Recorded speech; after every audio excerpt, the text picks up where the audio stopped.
साल 2019 में मोदी सरकार ने जम्मू और कश्मीर से संबंधित आर्टिकल 370 को हटाकर पूरे देश की आजादी के बाद से चली आ रही एक बड़ी आकांक्षा को पूरा किया था। लेकिन तुष्टीकरण की मास्टर कुछ पार्टियों को यह फैसला चुभ गया और वो गाहे बगाहे यह कश्मीर की आवाम को संदेश देती रहती हैं कि आर्टिकल 370 को सत्ता में आने पर वो फिर से लागू करेंगी। पूर्व दिग्गज कांग्रेसी नेता गुलाम नबी आजाद ने उन सभी पार्टियों के झूठ को उजागर करते हुए साफ कहा कि आर्टिकल 370 को अब कोई वापस नहीं ला सकता है।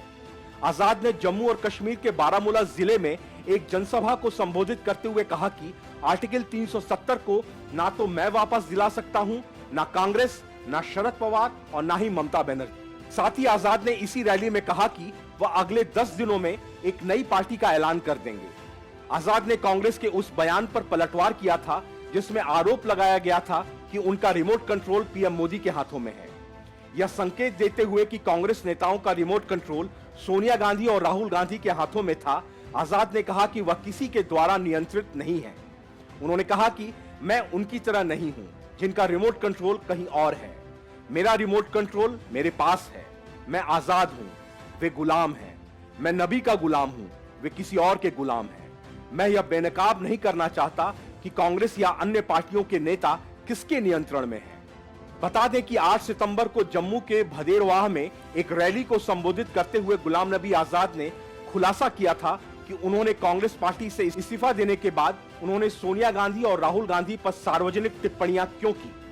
उन्होंने कहा कि कांग्रेस की ओर से मेरे लिए निंदात्मक भाषा का प्रयोग किए जाने के बाद मुझे जवाब देने के लिए मजबूर होना पड़ा। सोनिया गांधी को संबोधित अपने 5 पन्ने के त्यागपत्र में आजाद ने राहुल गांधी पर कांग्रेस की बर्बादी का ठीकरा फोड़ा था।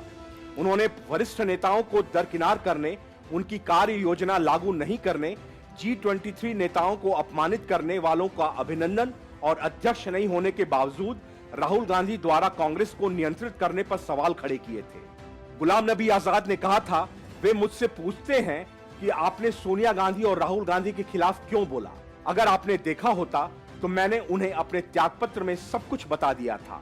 मैं 3 दिनों तक चुप रहा, मैंने कुछ नहीं कहा। लेकिन जब उनकी तरफ से मिसाइलें दागी गईं और फायरिंग शुरू हुई तो मैंने सोचा कि अगर कोई आप पर हमला करता है तो आपको अपनी जान बचानी चाहिए। उन्होंने मुझ पर मिसाइलें दागी, लेकिन मेरे द्वारा सिर्फ 303 राइफल से फायर किए जाने के बाद ही वे नष्ट हो गए। अगर मैंने बैलिस्टिक मिसाइलें दागी होती तो वे गायब ही हो गए होते।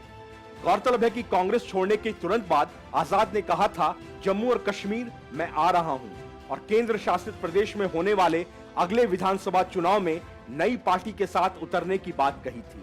उन्होंने 26 अगस्त को कांग्रेस छोड़ने से पहले पार्टी में लगभग 5 दशक बिताए संसद के दोनों सदनों में रहे जम्मू और कश्मीर के मुख्यमंत्री और केंद्रीय मंत्री सहित अन्य कई अहम पदों पर कार्य किया।